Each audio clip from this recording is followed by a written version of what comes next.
Holy cow, folks. This is not just another headline. This is a turning point in America. So on the West Coast, California has now formally declared a state of emergency after ICE enforcement operations removed 270,000 illegal migrants. Whole communities are shutting down. Sanctuary cities are collapsing into silence.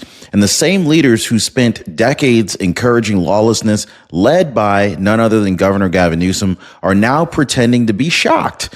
And at the very same time, all the way across the country in Washington, D.C., federal agents just stormed the Maryland home of John Bolton. Yes, the former Trump national security advisor.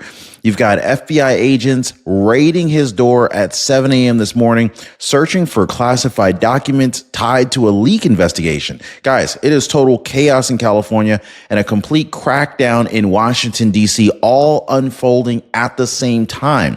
Now, think about the contrast for a second, right? So one part of America is completely paralyzed by the weight of its own bad policies.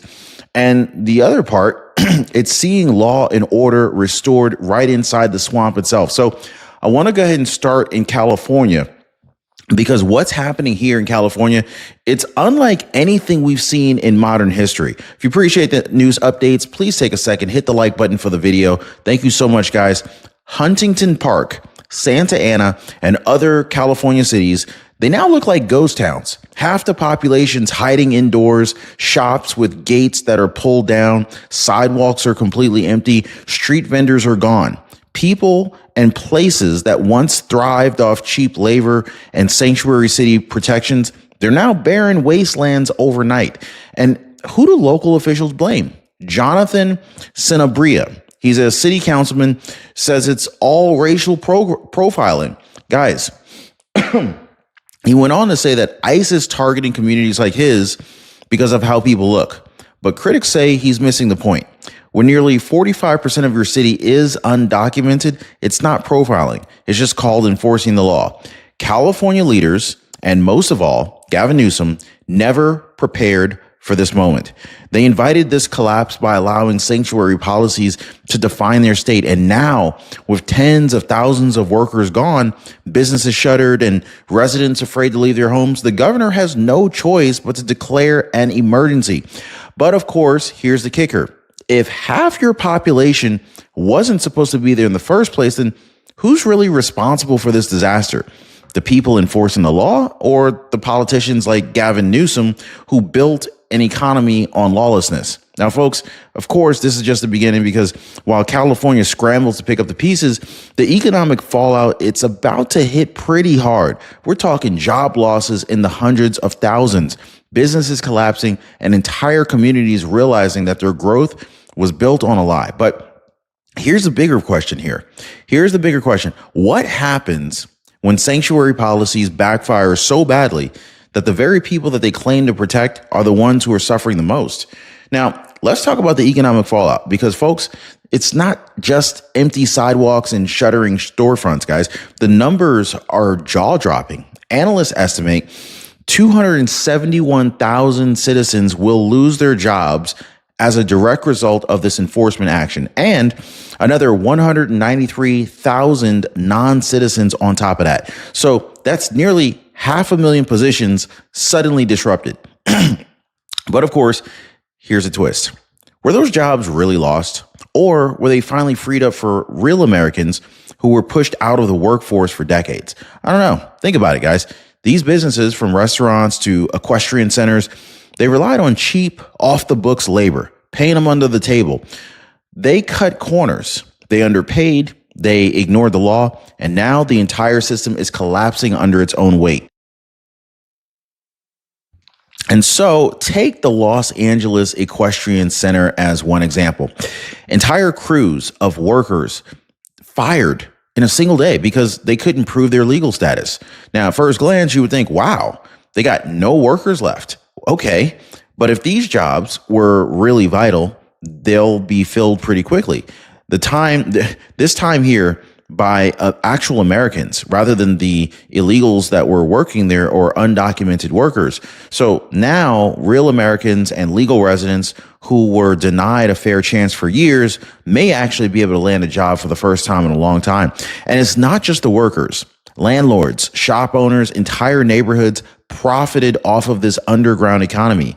Illegal immigrations kept wages down, rent prices inflated, businesses artificially thriving. And so now, with ICE finally enforcing the law, the scaffolding is gone, and what's left behind is a state scrambling, trying to survive. Now, let's be clear. This collapse isn't an accident. It's not a natural disaster. It's not an earthquake or a hurricane or a tornado or anything like that. It's self-inflicted. Gavin Newsom and California's leadership built an entire economy on a foundation of lawlessness, and now the bill is due. Now, if I asked you to rate your confidence in your Medicare plan, would you give it a 10 out of 10? Most people can't. And the ones who are honest usually admit, I don't know if my plan really even has me covered. This is why I partner with Chapter. They walk you through a free review, completely free from my viewers, and they give you answers that your plan never will. Take Leslie Taylor, for example. She went from guessing to knowing, saving $1,000 in the process. Huge, right? Sharon Bertusik, she went from being dropped to finally feeling secure again. I love it. So let me ask you guys, how much longer are you willing to just wonder? Most people are done guessing. They're calling the number on the bottom of your screen right now, and they're just simply asking Chapter, hey, Ron told me to call you. I just want to know, am I on the best plan? And how much money can I save? Phone numbers down below, 909-563-8279, or you can visit them at askchapter.org/Ron. But while California is it's in the worst state. I mean, California, man, Gavin Newsom, he has done a number on that state. Oh my God. And he's trying to run for president in 2028. So while California is collapsing, there's another side of the story that just does not get enough attention. And this is the restoration of law and order, because here's really where the media, this is what the media is not going to tell you. Okay. ICE doesn't need a judge's warrant to do its job in these cases. I mean, like, under federal law, immigration officers, they have the authority to arrest fugitives and aliens without a judicial warrant. And when ICE shows up at these sanctuary strongholds, they're not coming for random families on the street. They're actually coming for criminals, violent offenders, gang members, fugitives who thought that they could just hide behind Gavin Newsom's policies. But for years, sanctuary cities have tied law enforcement's hands. Local police were forbidden to cooperate, forbidden to even call ICE when they had someone dangerous in custody. So what happened? Well, criminals with rap sheets longer than the CVS receipt, they were let loose onto the streets again to blend back into the communities, to exploit benefits, to build networks. Now, under President Trump, the era is over. Okay. The administration is not apologizing. It's not backing down, and it's not buying into the left's narratives that enforcing immigration law is somehow cruel. No, it's about saving communities before they implode. And this is exactly what's happening today. And so, folks, if you think what ICE is doing on the streets of California is shocking, wait till we get into what happened at 7 a.m. this morning in Bethesda, Maryland. Because while California is collapsing, the FBI is storming the home of one of Trump's most infamous former advisors, John Bolton. And what they're looking for right now could blow the lid off the entire swamp. So while California declares an emergency on the East Coast, we've got the swamp just getting rattled, guys. At 7 a.m. sharp this morning, FBI agents stormed the Maryland home of John Bolton. Yes, the very same Bolton who served as Trump's national security advisor just before stabbing him in the back with a tell-all book deal. Unbelievable. So agents were there looking for classified documents that were tied to a leak investigation. And so here's what's really notable about this, all right? John Bolton was not arrested, but the fact that the Bureau showed up with a judge-signed warrant tells you that this isn't just a fishing expedition, okay? Matter of fact, I wouldn't be shocked if John Bolton got arrested next week. Attorney General Pam Bondi, she had to sign off. DOJ had to sign off. A judge, a federal judge, had to sign off as well. So this means the evidence to justify this raid is completely real. It's completely legal. It's completely legit. And let me remind you folks, this ain't even the first time that we've seen something like this. I mean, remember the pre-dawn raid of Roger Stone in Florida? You guys remember the Mar-a-Lago raid back in August of 2022? That was actually something that the media still tries to defend to this day. And so both of those were about these so-called classified documents, right? And so now here we go again. Only this time, it's John Bolton at the center of the storm. It's crazy, right? Amazing how the tables turn. So the question is, why Bolton? Why John Bolton? Why now? Well, let's rewind for a second, okay? So John Bolton was one of Trump's loudest critics after he left the administration. He cashed in on this massive, lucrative book deal that Trump said violated his NDA, non-disclosure agreement, and revealed classified information. So a probe started while Trump was in office, but surprise, surprise, when Biden took over, all of a sudden the whole thing was dropped. I wonder why they did that. Yeah, swept under the rug, forgotten about, right? That's over now. President Trump's back in the White House and the investigation is now back on. And it's not just about the book. In fact, earlier this year, Trump and DNI, Tulsi Gabbard, stripped Bolton of his security clearances because they were also concerned that he still had access to sensitive materials that he should not have had access to. So even John Bolton's taxpayer-funded security detail, originally assigned because of Iranian threats, that got pulled. So if he needed protection, he'd simply have to hire it privately and pay out of his own pockets. So let's go ahead and put this all together. So John Bolton, stripped of clearances, Bolton accused of leaking, Bolton under fresh investigation, and now Bolton's front door just got hit by the FBI before sunrise. Crazy what's going on in DC right now. But here's the real question. Is Bolton just the beginning? Because whispers in DC are saying that this investigation may reach way beyond John Bolton into some of the same names that dominated the headlines years ago. James Comey, James Clapper, John Brennan. Whole lot of J's there. Matter of fact, every one of those people, their first name starts with a J. Isn't that odd? So are these dominoes about to fall? So now here's where things get even more explosive, because this John Bolton raid isn't happening in isolation. Behind the scenes, there's a lot of chatter that's going on that the Justice Department and their net is widening, not just over Bolton, but over some of the biggest names in the swamp. Guys, I'm talking about James Comey, the disgraced former FBI director, okay? James Clapper, the former director of national intelligence, and John Brennan, the former CIA director. Now, remember those names, right?